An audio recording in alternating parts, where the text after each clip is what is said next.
Bapak Ibu yang terkasih dalam Tuhan Yesus Kristus, selamat pagi, selamat datang untuk para tamu yang baru pertama kali beribadah di GKJ Pekalongan, apabila Bapak dan Ibu membutuhkan informasi lebih jauh, bisa menghubungi TU Gereja dengan Saudara Yosef.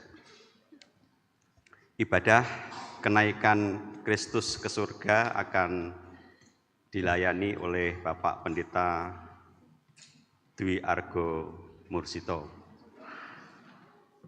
Sebelum ibadah dimulai, mohon yang membawa HP bisa di silent lebih dahulu agar tidak mengganggu jalannya ibadah pada pagi hari ini. Demikian Bapak dan Ibu, kita masuki saat hening sebelum ibadah kita mulai. Saat hening dipersilahkan.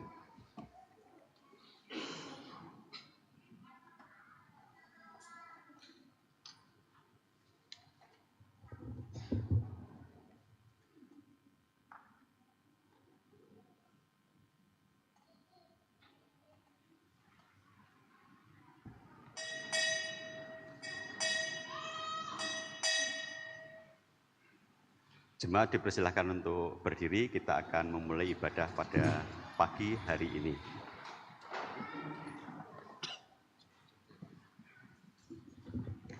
Umat yang dikasihi Tuhan, marilah kita memasuki ibadah kenaikan Tuhan Yesus hari ini dengan semangat mengubarkan kemurahan cinta kasih Allah yang disampaikannya melalui Yesus Kristus dalam setiap karyanya. Dengan berlitani, kita memuji Dia seturut Mazmur 96 bait ayat pertama dan ketiga. Nyanyikanlah bagi Tuhan nyanyian baru.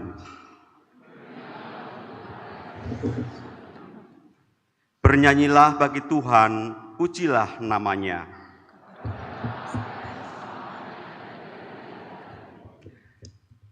Ceritakanlah kemurahannya di antara bangsa-bangsa. Yang ajaib di antara segala suku bangsa. Kita naikkan pujian syukur dengan menyanyikan NKB 3 bait 1 dan 2. Terpujilah Allah, hikmat-Nya besar, dan seterusnya.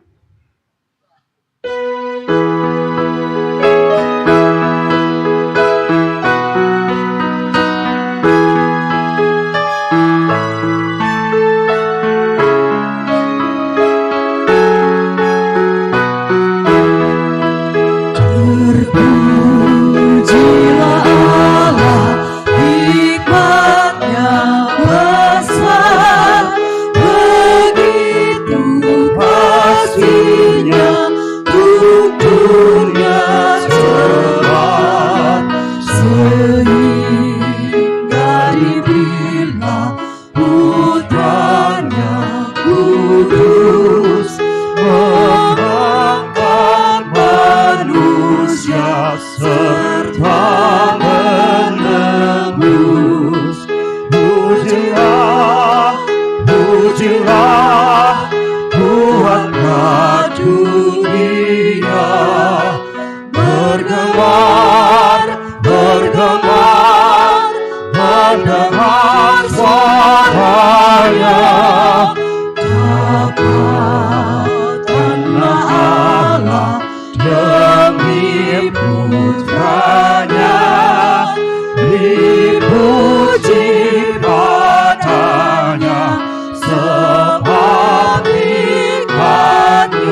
luka keji dihapus olehnya, dibasuh bersih.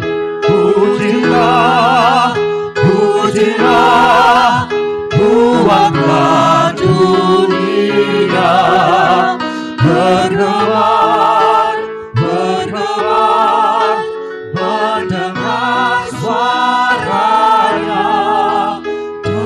Dapatkanlah Allah demi putranya, dipuji padanya sebab hikmatnya. Bapak, Ibu, dan Saudara, serta anak-anak yang terkasih di dalam Tuhan. Kita masuki ibadah kenaikan Tuhan Yesus ini dengan pengakuan dan keyakinan bahwa pertolongan kita datangnya dari Tuhan yang menciptakan langit, bumi, dan segala isinya, dan yang setia menepati janji keselamatan yang telah dinyatakannya. Amin.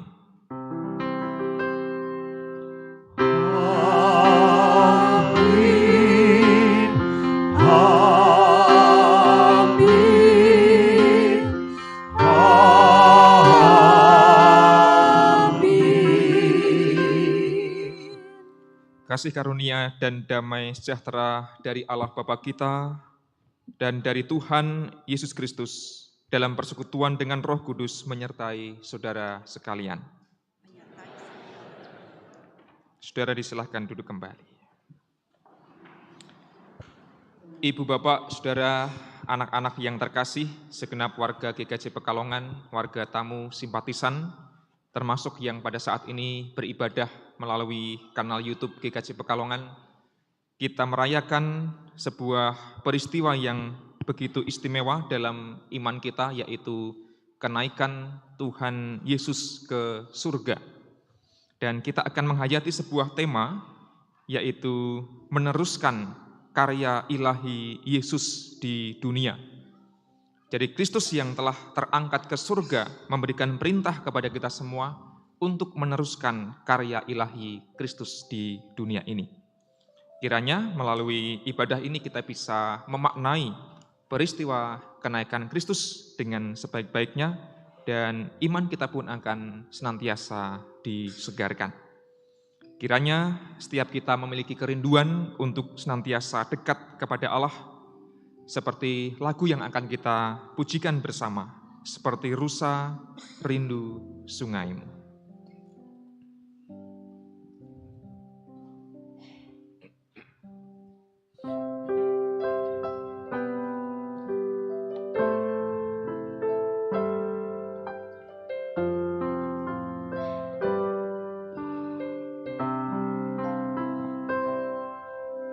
Seperti rusa rindu sungaimu, jiwaku rindu Engkau. Kalau Tuhan hasrat hatiku, ku rindu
Yesus,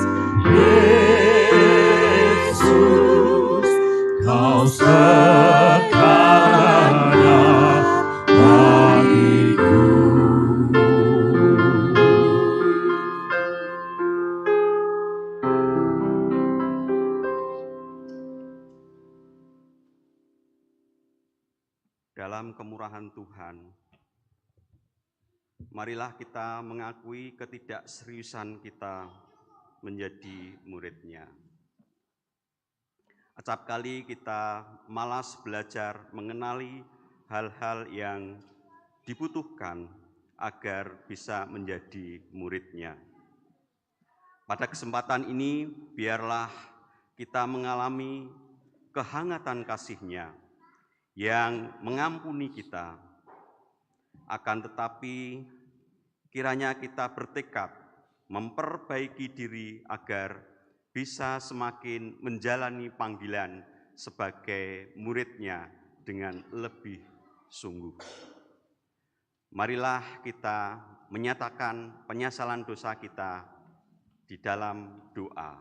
Saya hantarkan.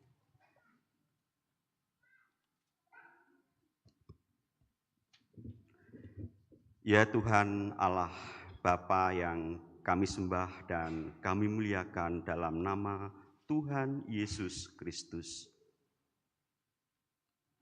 Kami bersyukur atas kemurahan dan berkat-Mu yang senantiasa Tuhan berikan bagi kami, yang membuat kami merasa sangat berharga di hadapan Tuhan.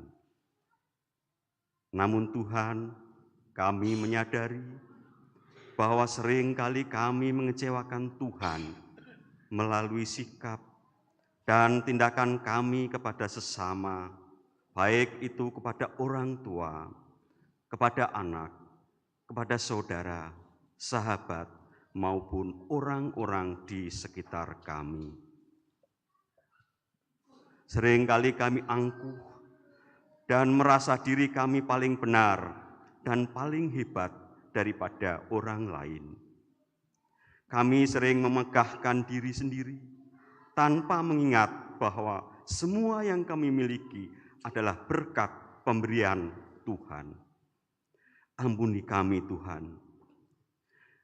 Ajarlah kami untuk selalu bersikap rendah hati dan mengasihi sesama kami. Dan jangan biarkan kami terus-menerus terkungkung dalam nikmatnya dosa. Ampuni dan kasihani kami Tuhan. Dan saat ini kami semua bersatu hati memanjatkan doa pengampunan dosa kami kepadamu. Dalam nama Tuhan Yesus Kristus yang adalah Tuhan dan Juru Selamat kami berdoa. Amin.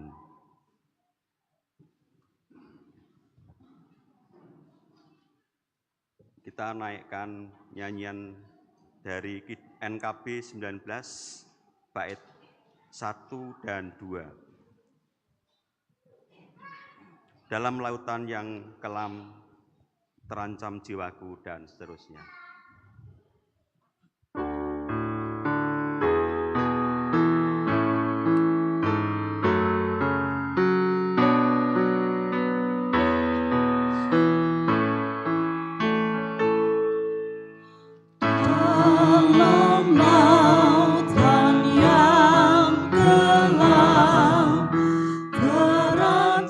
Jiwaku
kudus.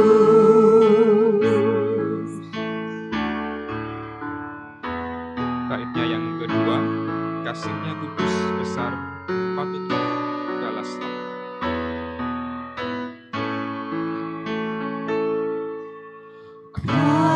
Kasihnya kudus besar, patut ku balaslah. Karena itu ku gemar, agungkan namanya.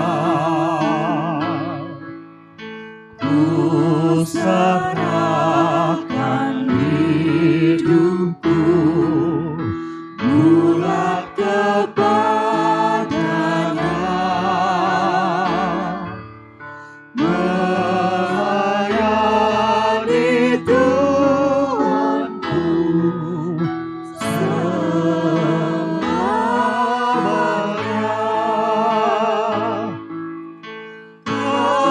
Kasih kudus, kasih kudus, yang telah mengangkatku. Kasih kudus, kasih kudus, kasih kudus, yang telah mengangkatku. Kasih kudus. Saudara diundang untuk berdiri. Betapapun banyaknya kesalahan kita, Tuhan bersedia mengampuni kita. Hal ini jelas ditulis dalam Mazmur 103 ayat yang ke-10 yang berbunyi demikian. Tidak dilakukannya kepada kita setimpal dengan dosa kita, dan tidak dibalasnya kepada kita setimpal dengan kesalahan kita. Tetapi setinggi langit dari bumi, demikianlah besarnya kasih setianya akan orang yang takut akan Dia.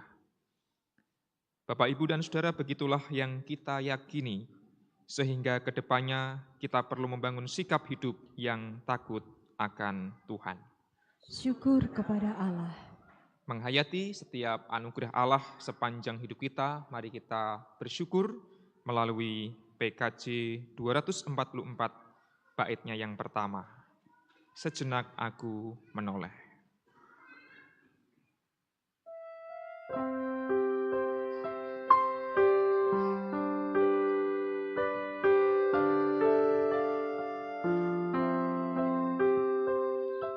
Sejenak aku menoleh pada jalan yang telah ku tempuh. Kasih Tuhan ku peroleh, membuatku terteguh. Jalan itu penuliku, kadang-kadang tanpa terang, tapi Tuhan membimbingku hingga aku tercengang. Kasih Tuhan membimbingku dan hatiku pun tenang. Saudara-saudara disilahkan duduk kembali. Mari kita berdoa memohon hikmat Tuhan sebelum kita mendengar sabdanya. Saya hantarkan. Ya Allah, jikalau kami sejenak menoleh ke belakang, mengingat betapa banyaknya dosa kesalahan yang telah kami perbuat. Kami teringat kasih-Mu yang kudus, yang tidak menegakkan kami hidup di dalam dosa, tetapi menebus dan mengampuni kami. Itu menunjukkan bahwa rahmat-Mu adalah rahmat yang besar. Maka ya Tuhan, kami rindu untuk senantiasa hidup seturut dengan kehendak-Mu. Maka dari itu, tuntunlah kami melalui sabda-Mu yang suci. Roh Kudus curahkanlah agar memberikan kemampuan kepada kami untuk memahami, meresapi, dan memelihara firman Tuhan di dalam laku keseharian kami. Bersabdalah ya Tuhan, kami siap menerimanya. Amin. Kita sambut firman Tuhan dengan nyanyian Sabda-Mu Abadi, Suluh Langkah Kami.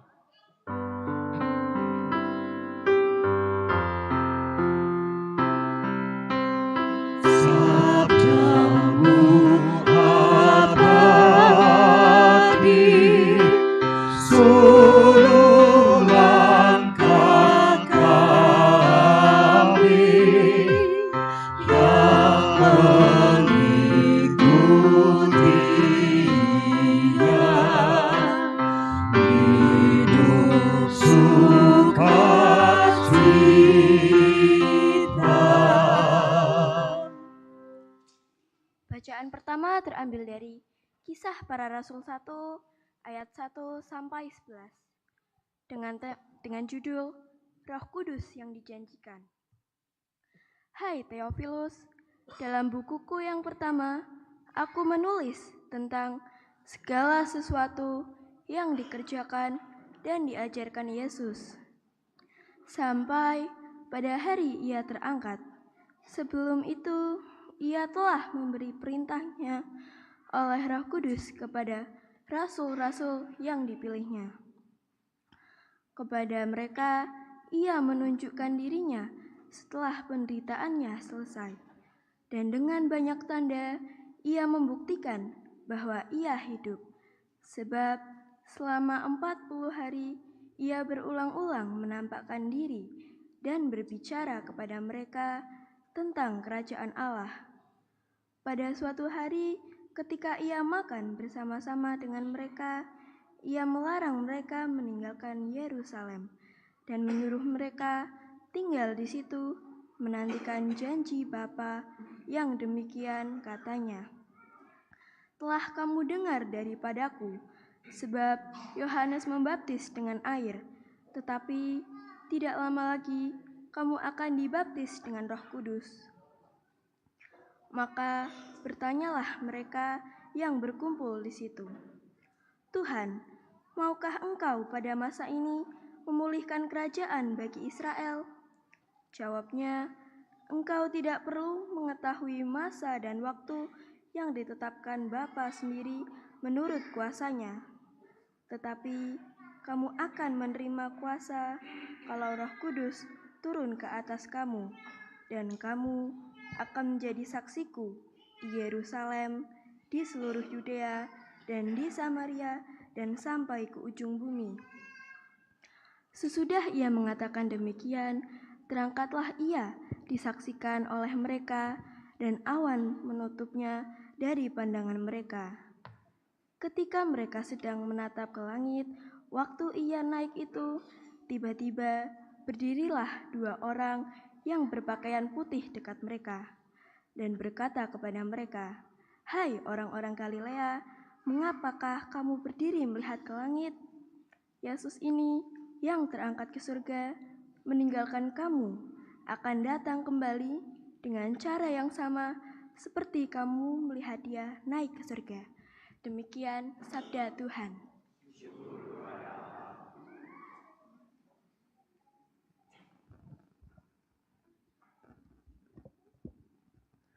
Mazmur tanggapan terambil dari Mazmur 47.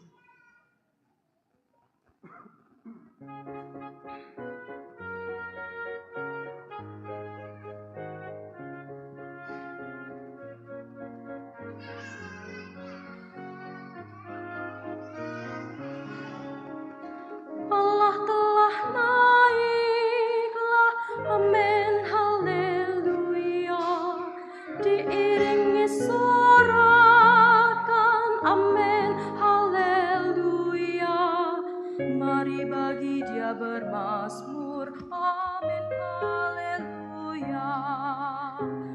Mari bagi Dia bermazmur, amin, haleluya. Allah telah naiklah, amin, haleluya. Diiringi sorakan, amin, haleluya. Mari bagi Dia bermazmur, amin, haleluya. Mari bagi Dia bermazmur, amin, haleluya. Mari bertepuk tangan, hai segala bangsa, dengan sorak-soraimu sanjung Allahmu.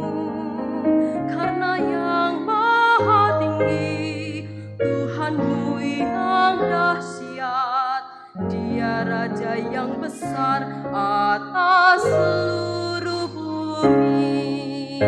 Allah telah naiklah, amin, haleluya. Diiringi sorakan, amin, haleluya. Mari bagi Dia bermazmur, amin, haleluya. Mari bagi Dia bermazmur, amin, haleluya. Bangsa-bangsa di dunia sudah Dia taklukkan, lalu diserahkannya di kaki kita.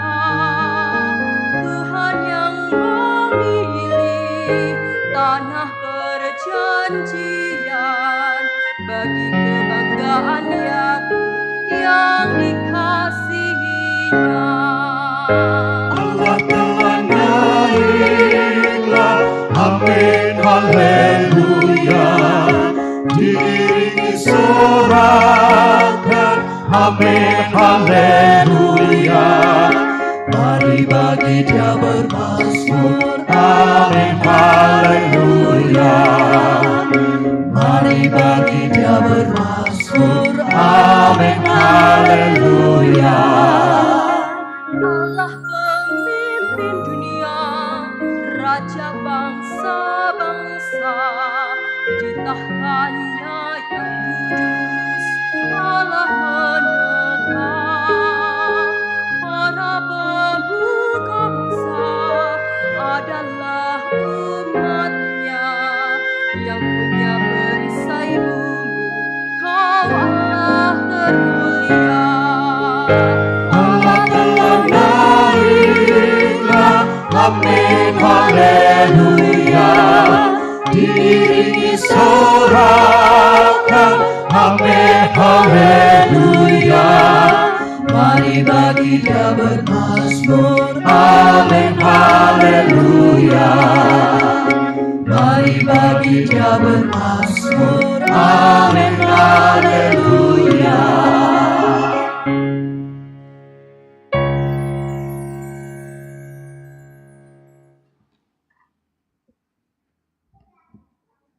Bacaan kedua terambil dari Efesus 1 ayat 17 sampai 23. Efesus 1 ayat 17 sampai 23.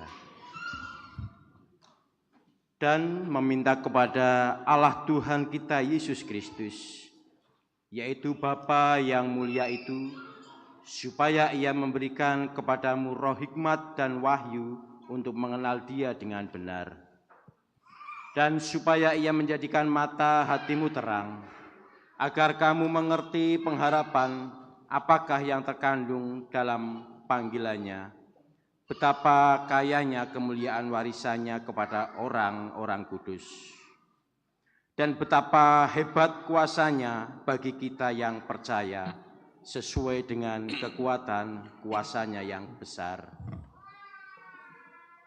yang dikerjakannya di dalam Kristus dengan membangkitkan Dia dari antara orang mati dan mendudukkan Dia di sebelah kanannya di surga, jauh lebih tinggi dari segala pemerintah dan penguasa dan kekuasaan dan kerajaan dan tiap-tiap nama yang dapat disebut, bukan hanya di dunia ini saja, melainkan juga di dunia yang akan datang. Segala sesuatu telah diletakkannya di bawah kaki Kristus, dan Dia telah diberikannya kepada gereja sebagai kepala dari segala yang ada. Gereja yang adalah tubuhnya, yaitu kepenuhan Dia yang memenuhi semua dan segala sesuatu. Demikianlah sabda Tuhan.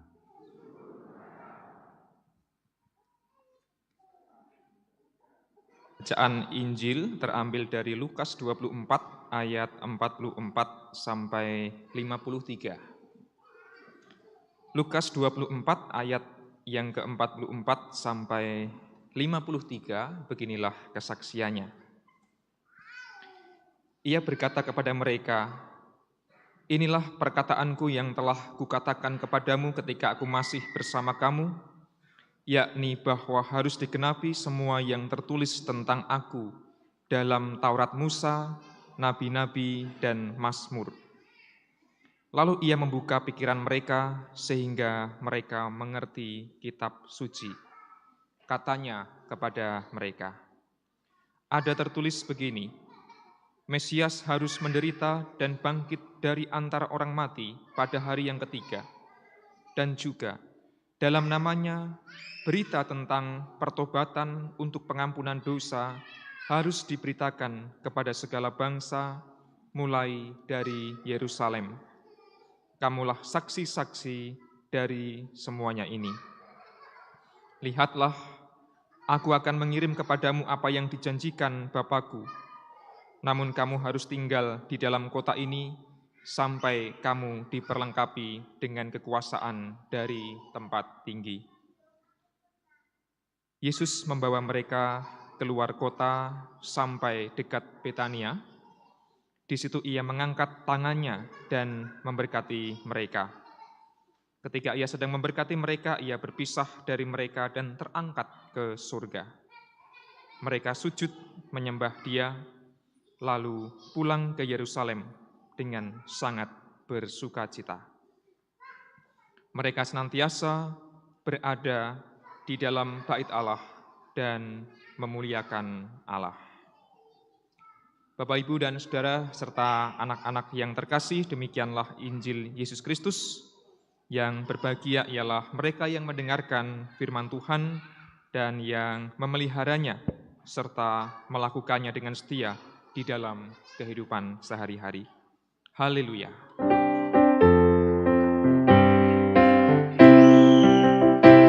Haleluya, haleluya, haleluya.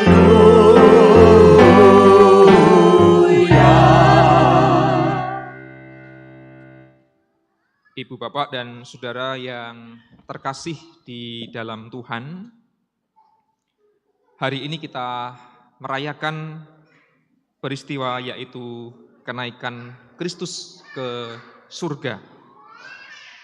Jikalau kita berbicara tentang surga, saya teringat sebuah pertanyaan yang diajukan oleh anak saya, Awang, ketika pada suatu hari kami berbincang-bincang dan si Awang ini bertanya, "Pak, sekarang Tuhan Yesus ada di mana?" Lalu saya menjawab dengan dogmatis, ya maklumlah pendeta, jawabannya ya dogmatis. "Oh, Tuhan Yesus ada di surga." Kan gitu ya jawabnya. Ada jawaban lain yang kira-kira lebih masuk akal? Tuhan Yesus di mana? Ya di surga, itu paling gampang lah. Kok enggak kelihatan Tuhan Yesus di surga? Enggak, Wang, karena itu jauh sekali di sana, di atas langit sana enggak kelihatan. Lalu Awang menimpali, "Kalau pakai teropong bisa kelihatan enggak, Pak?" Kalau pakai teropong bisa kelihatan enggak Tuhan Yesusnya?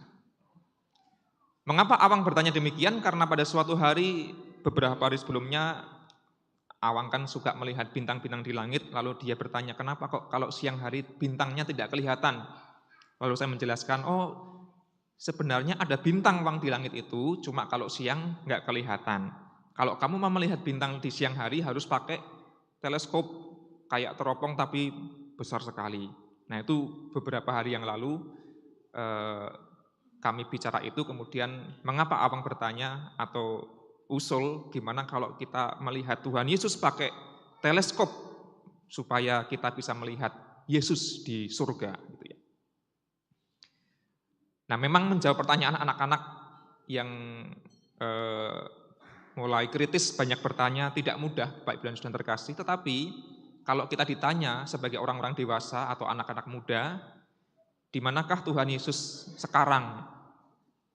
Mungkin jawaban yang paling gampang dan masuk akal ya, Tuhan Yesus ada di surga, duduk di sebelah kanan Allah, kan begitu ya, ada di surga.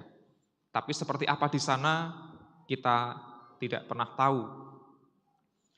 Tetapi dalam kehidupan beriman, apapun agamanya, terutama agama-agama Abrahamik, seringkali surga itu menjadi sebuah gambaran yang begitu diidam-idamkan. Itulah mengapa kalau manusia beragama menggambarkan surga, itu pasti yang baik-baik, yang indah-indah, yang enak-enak. Itu kalau kita menggambarkan surga. Kalau kita melihat dekorasi ibadah pada pagi ini, Yesus terangkat ke surga, lalu kemudian para muridnya termangu gitu ya, menatap ke atas sementara Yesus terangkat ke surga. Dan memang dalam bahasa Yunani surga diterjemahkan dari kata syamayim yang secara harafiah berarti langit. Yesus naik ke surga, secara harafiah itu sebenarnya Yesus naik atau terangkat ke langit. Dan dalam kosmologi Yahudi waktu itu ya langit adalah tempat bersemayamnya Allah, tempat bersemayamnya Tuhan. Dan di sana ada kemuliaan yang luar biasa, dan kelak ketika manusia mati akan terangkat ke surga dan tinggal bersama-sama dengan Tuhan. Kira-kira begitu gambarannya.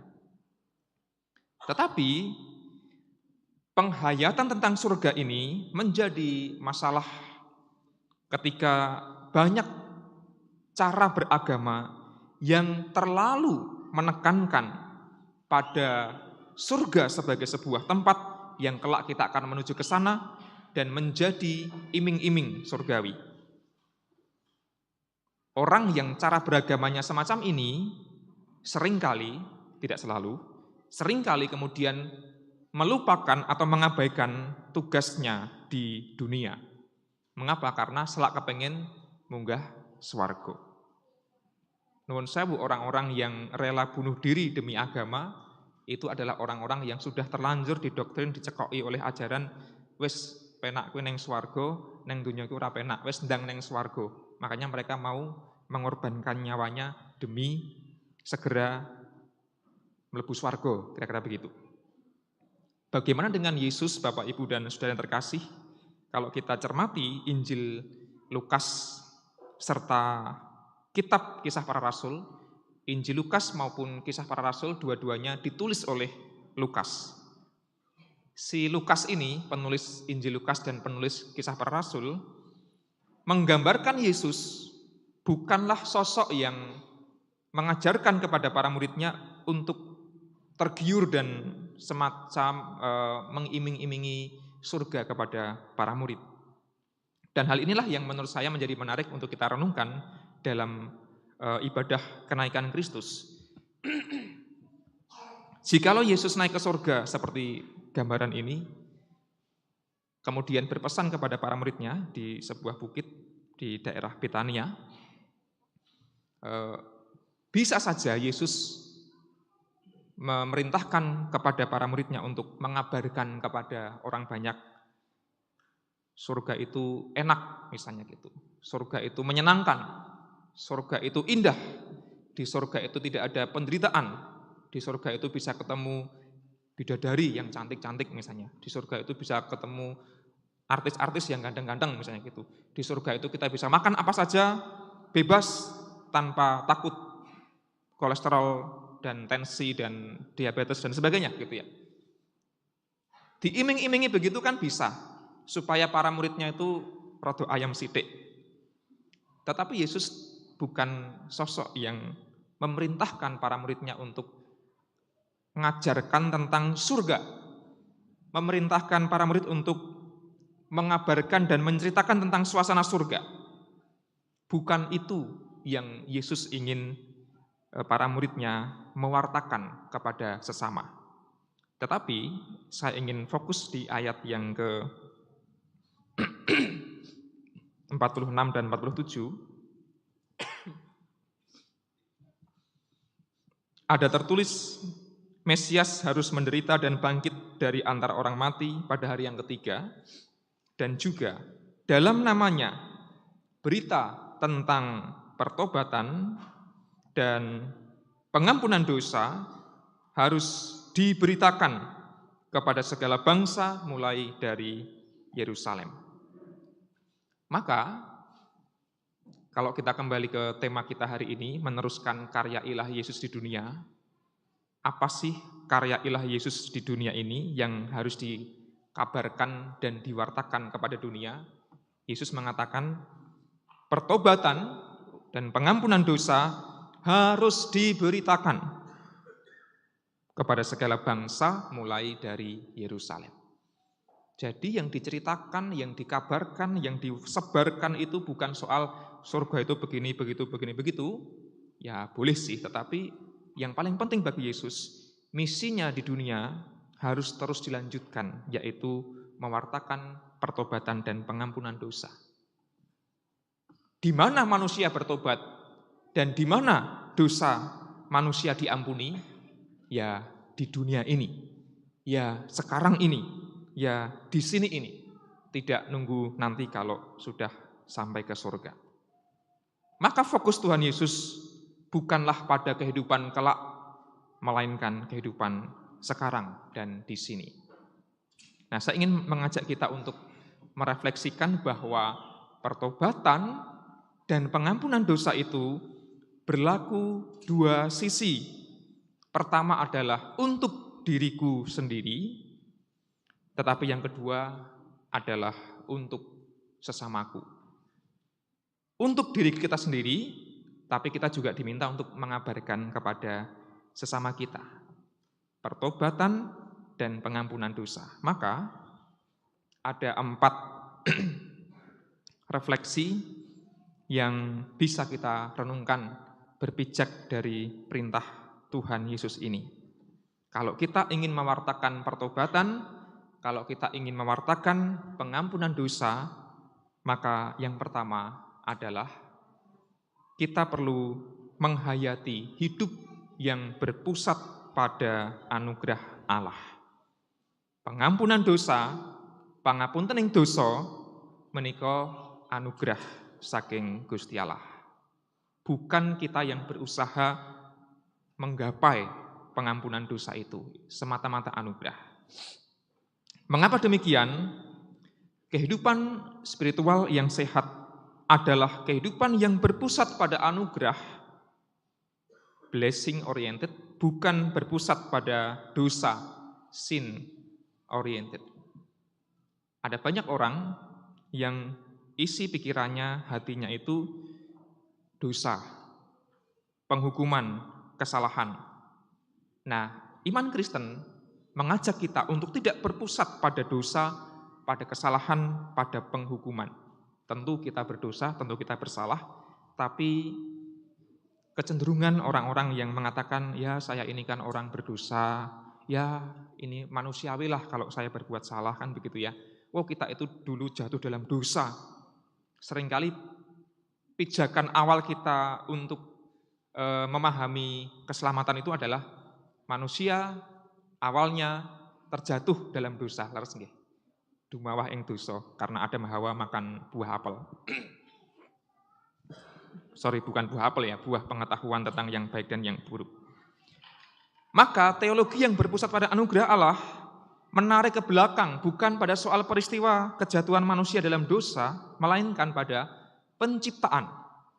Bahwa awalnya manusia diciptakan dengan semesta ini begitu indah dan begitu baik. Maka Bapak, Ibu, dan Saudara, kalau kita mau mewartakan pertobatan dan pengampunan dosa, mari berpusat pada anugerah Allah. Oh, aku memang berdosa, aku memang jelek, aku memang bersalah, aku memang penuh dengan kekurangan, tetapi anugerah Allah itu ada untukku. Pengampunan dosa itu diberikan oleh Allah kepadaku. Itu untuk diriku. Jangan lupa untuk sesamaku. Oh, sejelek-jeleknya orang itu, seburuk-buruknya orang itu, seberdosa-berdosanya orang itu, anugerah Allah juga pantas ia dapatkan. Bukankah terkadang manusia tidak berpusat pada anugerah, melainkan berpusat pada penghukuman. Oh, kayak can wong dosa, kayak mlebu neraka bakale, kan gitu ya kadang-kadang. Kayak wong dosa, wong elek, wis pantese dihukum karo Gusti Allah. Injil Lukas minimal tidak mengatakan demikian. Anugerah Allah pantas diberikan kepada setiap orang. Maka kalau dalam pikiran kita barangkali masih ada perasaan kita benci, kita dendam, kita sakit hati karena ada orang yang bagi kita menyakitkan, bagi kita tidak layak untuk dikasihi, ingatlah bahwa anugerah Allah itu juga diberikan kepada orang itu. Maka pengampunan juga bisa perlahan-lahan kita berikan. Yang kedua, sikapnya positif bukan negatif. Kalau kita berpusat pada anugerah, maka aku melihat diriku sendiri tidak semata-mata jelek dan buruk. Oh, aku masih diliputi anugerah. Hidupku masih berharga. Aku masih bisa terus bertobat. Aku masih bisa memperbaiki diriku. Orang lain, sesama kita juga demikian. Oh, suamiku, istriku, orang tuaku, anakku yang sedang bergumul dalam dosa itu, tetaplah orang yang layak untuk dikasihi. Mereka juga positif, karena mereka juga pantas mendapatkan anugerah dari Allah. Nah, sikap positif dan sikap negatif inilah yang perlu kita perhatikan dalam kehidupan kita, Bapak, Ibu, dan saudara yang terkasih. Karena apa? Secara psikologis, pikiran-pikiran yang kita miliki itu mempengaruhi sikap kita.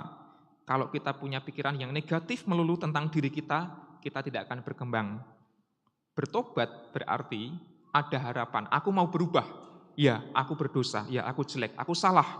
Tapi pertobatan, aku akan berubah menjadi lebih baik. Aku bisa. Orang lain juga begitu, sesamaku itu, orang lain itu, dia berdosa, bersalah, ya. Tapi Tuhan masih memberikan waktu bagi dia untuk bertobat. Semoga dia juga bisa.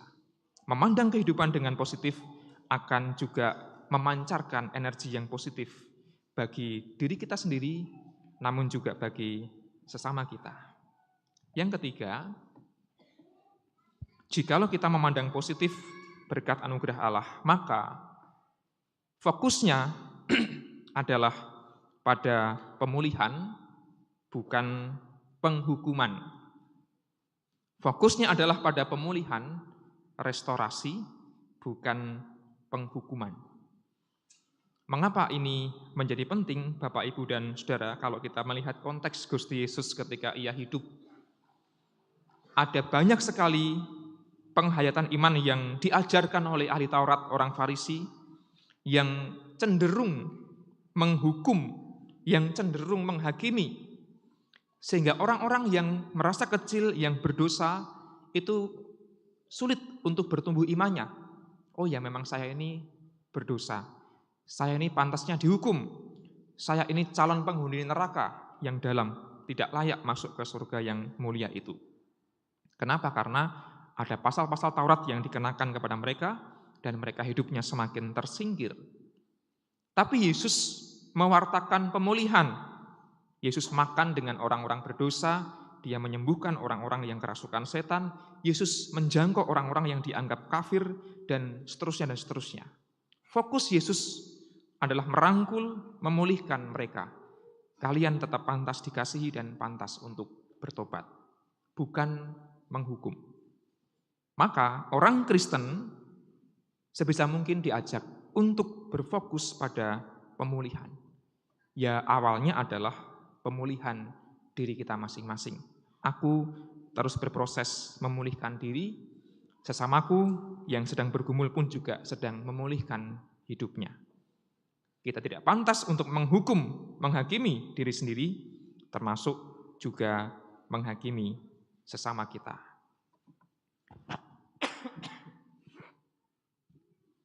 Dan yang terakhir, Bapak, Ibu, dan saudara yang terkasih di dalam Tuhan, percaya pada proses dan bukan sesuatu yang instan. Mewartakan pertobatan, pengampunan dosa, saya yakin lebih banyak butuh waktunya, lebih banyak butuh perjuangannya daripada terjadi instan.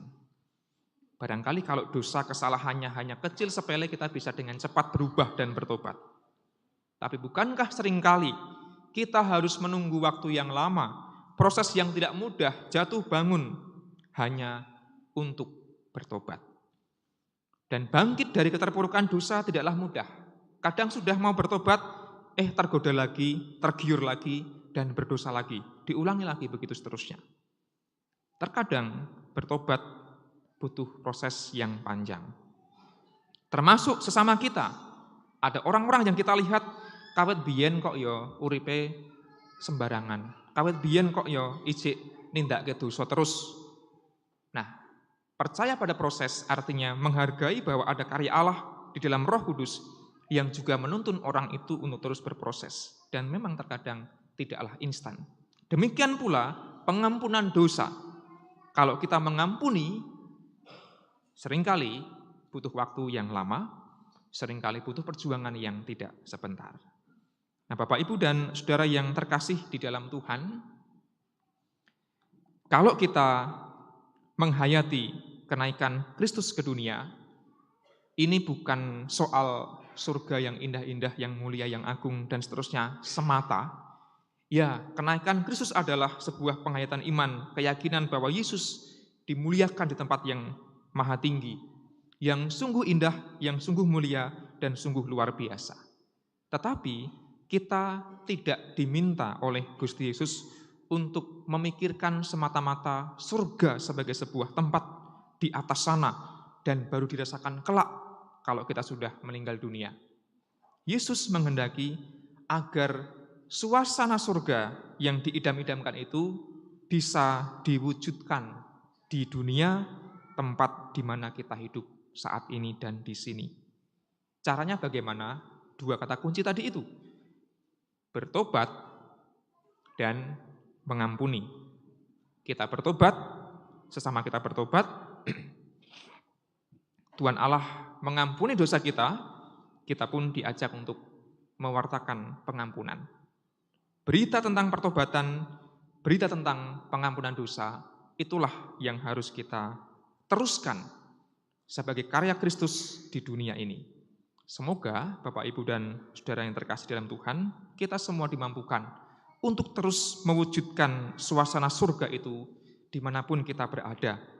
Di rumah kita, keluarga kita, di gereja kita, di tempat kita bekerja, dan juga di lingkungan tempat di mana kita tinggal.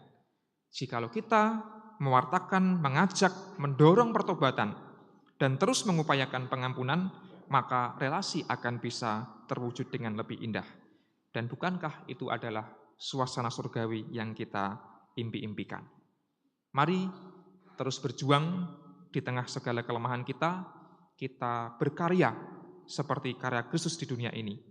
Meskipun kita lemah, terbatas, tapi Tuhan menjanjikan mengutus Roh Kudus-Nya, masa Pentakosta, mengutus Roh Kudus-Nya untuk membuat kita terus berjuang dan terus bersemangat dan terus dikuatkan, mewartakan pertobatan dan pengampunan dosa. Tuhan memberkati kita semua. Amin.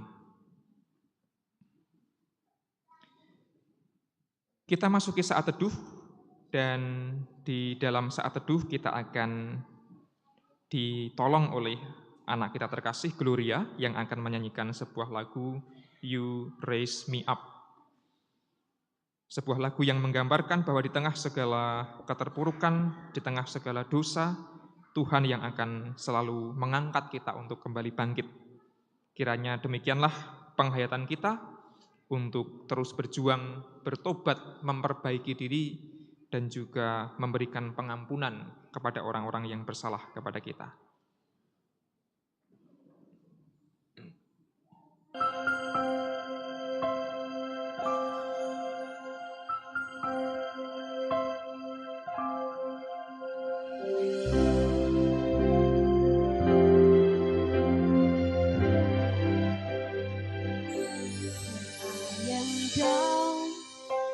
And know my soul so weary when troubles come and my heart burden be. When I am still and with you in the silence until you come and see the while with me. You raise me up so I can stand on mountain. You raise me up to walk on stone.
Aku percaya pada Allah, Bapa yang Maha Kuasa, Khalik langit dan bumi, dan pada Yesus Kristus, anaknya yang tunggal, Tuhan kita, yang dikandung daripada Roh Kudus, lahir dari anak darah Maria, yang menderita di bawah pemerintahan Pontius Pilatus, disalibkan, mati dan dikuburkan, turun ke dalam kerajaan maut. Pada hari yang ketiga, bangkit pula dari antara orang mati, naik ke surga, duduk di sebelah kanan Allah, Bapa yang Maha Kuasa, dan akan datang dari sana untuk menghakimi orang hidup dan yang mati. Aku percaya pada Roh Kudus, gereja yang kudus dan am, persekutuan orang kudus, pengampunan dosa, kebangkitan daging, dan hidup yang kekal.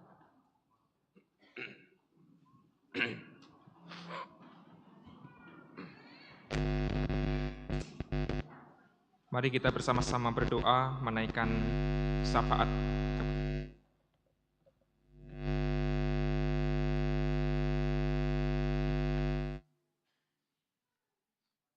Berdoa. Kami bersyukur padamu ya Allah, karena firman yang telah menyapa kami, membuat kami menjadi semakin kuat menghadapi segala pergumulan dalam kehidupan kami, karena kami adalah orang-orang yang layak untuk menerima anugerah Tuhan. Betapapun kami berdosa, betapapun kami sedang menghadapi berbagai macam pergumulan yang berat, namun rahmat-Mu ada dalam kehidupan kami. Maka ya Tuhan, kami ingin terus menjadi orang-orang yang tidak pernah lupa bertobat, memperbaiki kehidupan kami menjadi semakin baik. Dan ajarlah kami pula untuk memandang orang lain yang sedang bergumul dalam dosanya juga secara positif dan percaya bahwa rahmat Tuhan juga pantas mereka dapatkan. Maka ya Allah, kiranya suasana surga bisa sungguh-sungguh terwujud ketika kami hidup di dunia ini. Ya Allah, kami mohon kekuatan dan berkat dari-Mu bagi orang tua kami, saudara kami, terutama mereka yang sedang bergumul karena mengalami sakit penyakit. Dimanapun mereka dirawat, sakit apapun yang dialami, kami percaya bahwa Roh Kudus Tuhan utus memberikan kekuatan agar mereka dipulihkan. Berkati pula anggota keluarga yang dengan setia mendampingi dan merawat mereka yang sakit. Tuhanlah yang akan terus memberikan ketabahan. Kami juga teringat orang tua kami yang sudah lanjut usia dengan segala pergumulan dan kerapuhannya. Di dalam roh, kami yakin bahwa Allah hadir bagi orang tua kami itu agar mereka terus hidup di dalam pengharapan dan menjadi orang tua yang tetap berkarya dan kehidupannya pun tetap bermakna bagi sesama, bagi gereja, juga bagi keluarga. Ya Allah, kami teringat anak-anak kami maupun cucu kami, baik itu yang masih kecil ataupun yang sudah bertumbuh, mereka yang sudah bersekolah, berkuliah, bahkan yang sudah bekerja dimanapun berada. Ya Tuhan, Engkau yang paling mengerti apa yang menjadi pergumulan anak maupun cucu kami, maka kami menyerahkan kepada Allah. Kiranya Engkau turut berkarya memberikan berkat dan penyertaan bagi anak cucu kami itu. Mereka yang sedang berjuang di dalam studi, Tuhan berkati dan Tuhan mampukan. Mereka yang sedang berjuang untuk mencari pasangan hidup, Tuhan yang juga akan memberikan berkat dan kekuatan. Mereka yang sedang berjuang untuk mendapatkan pekerjaan yang layak, Tuhan pula yang akan terus menolong dan menguatkan mereka. Ya Allah, kami pun teringat persekutuan kami sebagai gereja, tempat di mana kami bersekutu, saling berbagi iman, dan juga merasakan berkat Tuhan. Mampukanlah kami Tuhan, menjadi gereja yang juga terus mewartakan pertobatan dan pengampunan dosa, agar kami menyambut dan bahkan merangkul mereka yang berdosa, namun terus mengajak mereka untuk bertobat di hadapan Tuhan, agar kehidupan menjadi semakin baik dan semakin dipulihkan. Berkatilah GKJ Pekalongan dengan segala program pelayanan yang dirancang. Tuhan yang akan terus hadir, memberikan kekuatan kepada kami menjadi para pelayan Tuhan yang bertanggung jawab. Kami pun teringat pelayanan yang diemban dan dikerjakan oleh Yayasan Pendidikan Masahi Pekalongan melalui sekolah-sekolah dan unit-unitnya. Tuhan berkati agar YPM Pekalongan dapat terus lestari dan semakin dipulihkan di dalam Tuhan. Kami teringat ya Tuhan, kehidupan kami di tengah pekerjaan, kehidupan kami di tengah masyarakat, di mana Allah mengutus kami untuk mewartakan kasih-Mu kepada dunia. Mampukanlah kami berkarya melalui tutur kata, melalui perbuatan kami yang nyata, agar karya ilahi Yesus di dunia ini dapat terus lestari, dapat terus kami lanjutkan. Dan di tengah segala kelemahan kami yakin Roh Kudus akan menaungi, Roh Kudus yang akan terus memampukan kami untuk hidup dengan penuh tanggung jawab.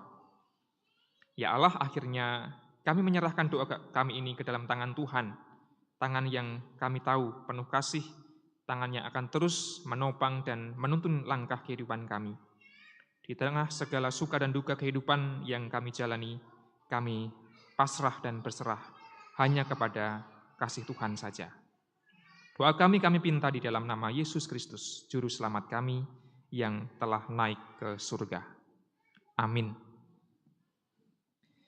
Sebelum kita menghimpun persembahan, Bapak, Ibu, dan Saudara, ada satu lagi persembahan pujian, sebuah lagu yang ditulis, digubah oleh Pak Karsono, Pepanan Comal, berjudul Yesus Tuhanku, namun akan dinyanyikan oleh saudara kita, Mas Christian.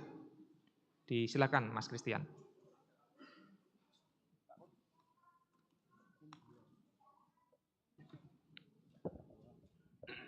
Selamat pagi Bapak Ibu, Saudara terkasih.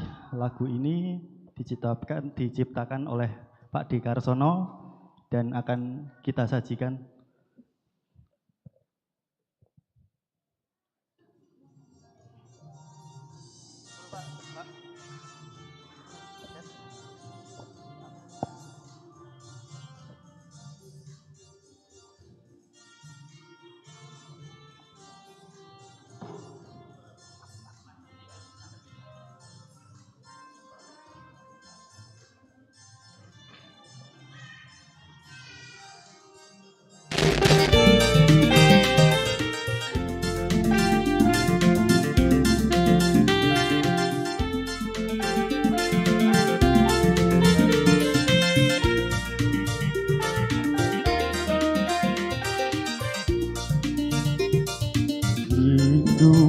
Hatiku dekat denganmu selalu, lewati gurun dunia, Engkaulah teman setia.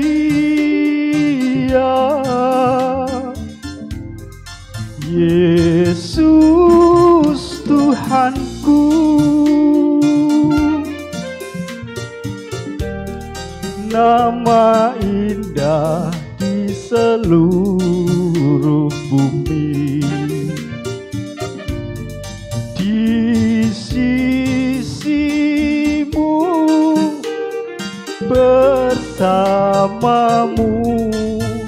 Hidup ini ku jalani, ditinggikan Engkau, mulia namamu, ku bersyukur. Yesus,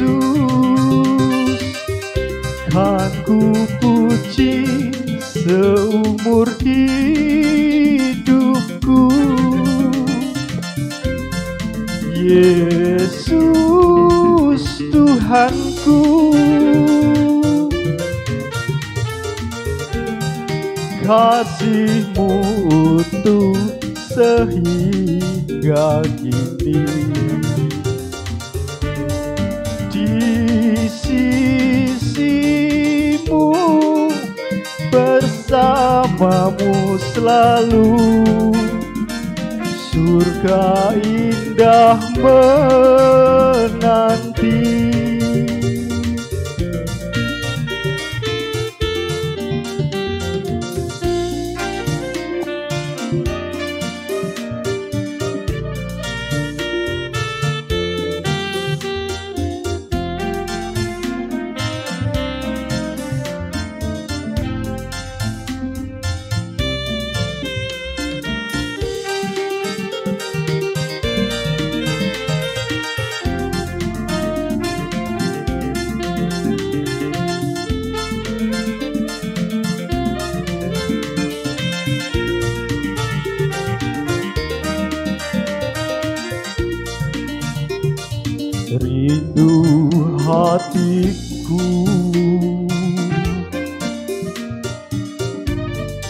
dekat denganmu selalu.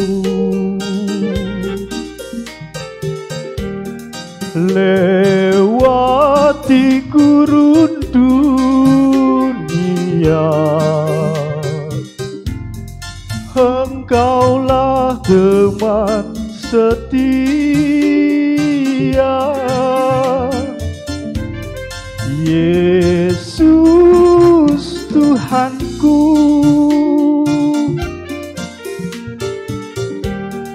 nama indah di seluruh bumi. Di sisimu, bersamamu, hidup ini ku jalani.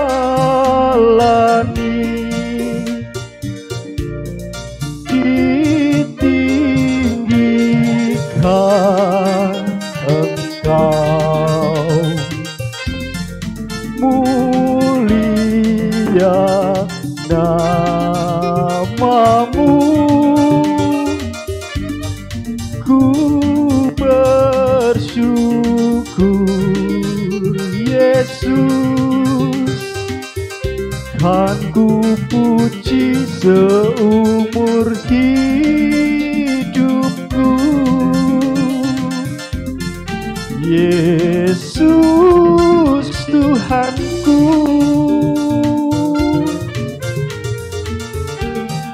kasih-Mu utuh sehingga kini. Di sisimu, bersamamu selalu, surga indah menanti.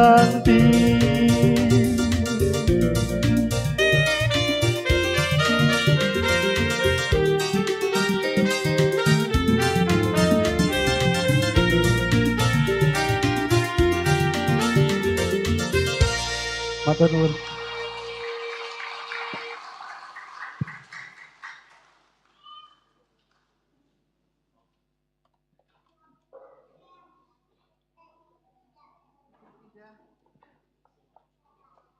Tuhan Yesus yang memberkati kita pada saat ini, dan mari kita bersama-sama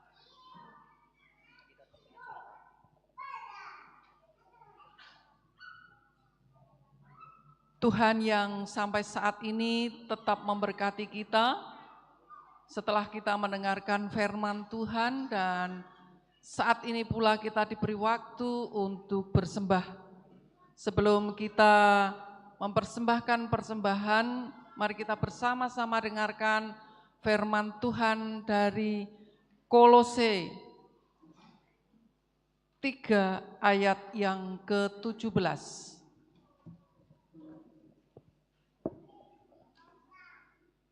Demikian firman Tuhan.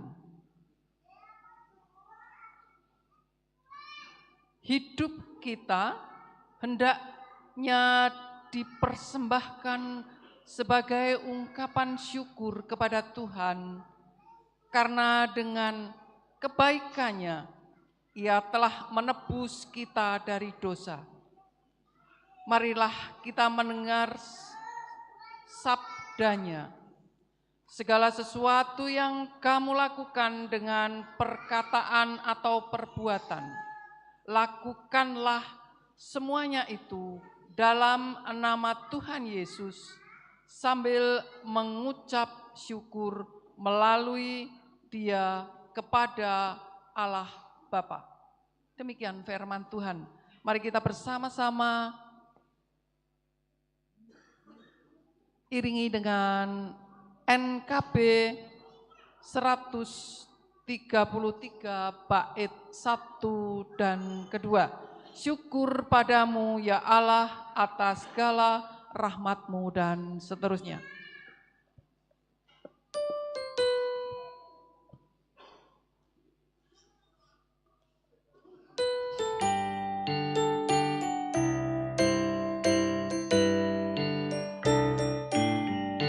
Syukur padamu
lagi pada bait yang pertama.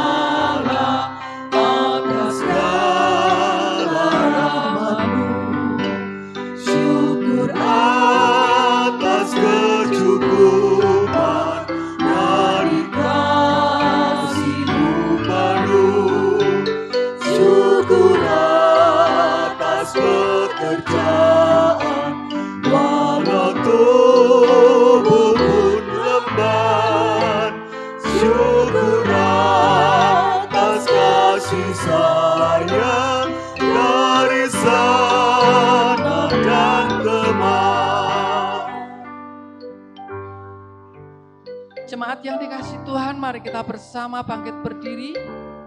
Kita haturkan persembahan ini di dalam doa. Saya hantarkan.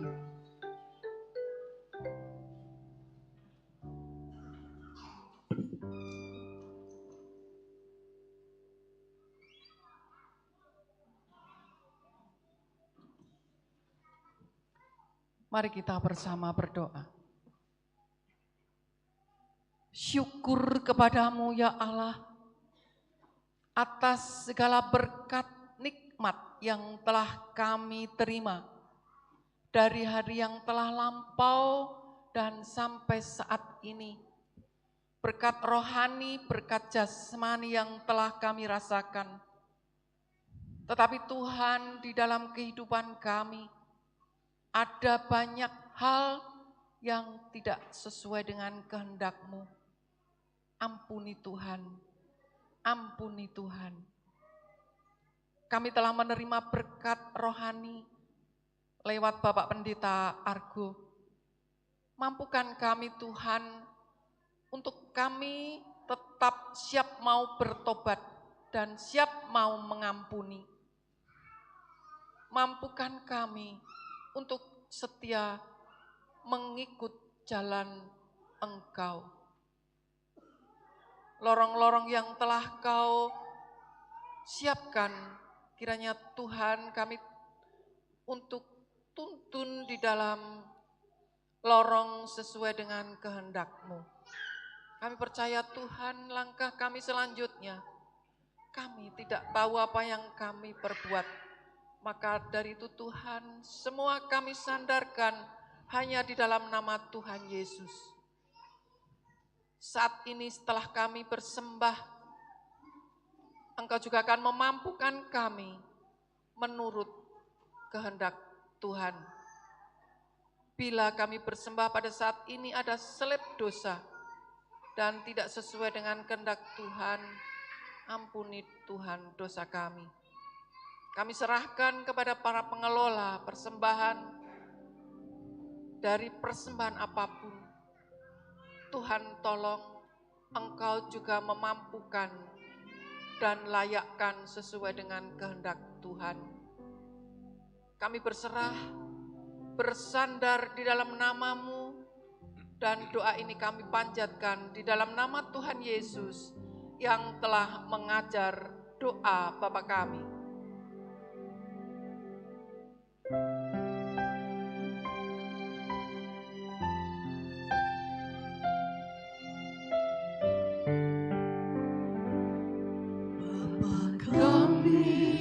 Yang ada di surga, dikuduskanlah nama-Mu, datang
Mari kita bersama menyanyikan nyanyian pengutusan Lingkupiku.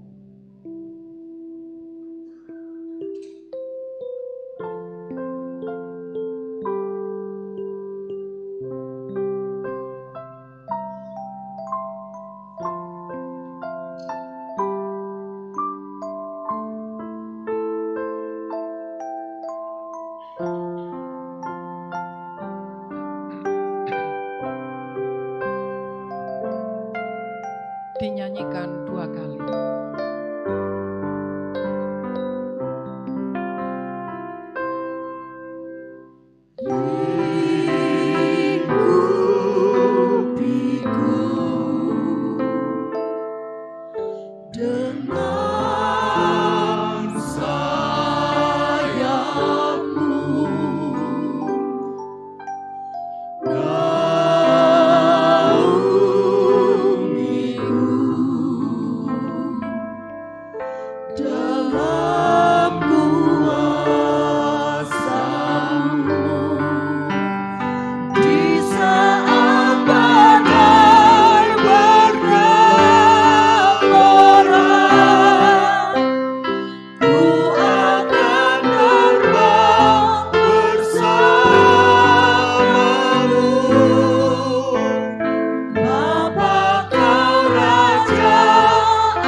Saudara-saudara, arahkanlah hatimu kepada Tuhan.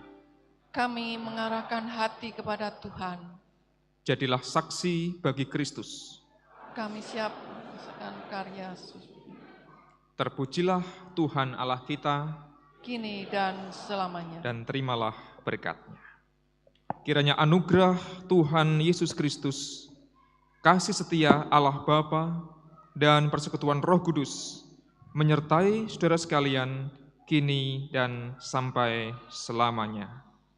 Amin.